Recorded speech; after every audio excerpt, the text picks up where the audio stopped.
Pang-apat na biyaya ng Allah sa taong makasalanan. Futiha babut taubah war rahmah.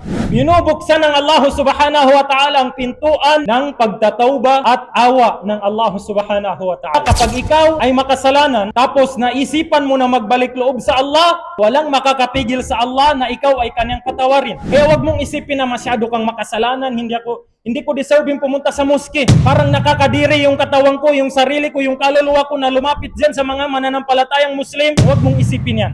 Dahil ang tanging bumubulong sa'yo na mga bulong na yan, walang iba kundi si Shaitan.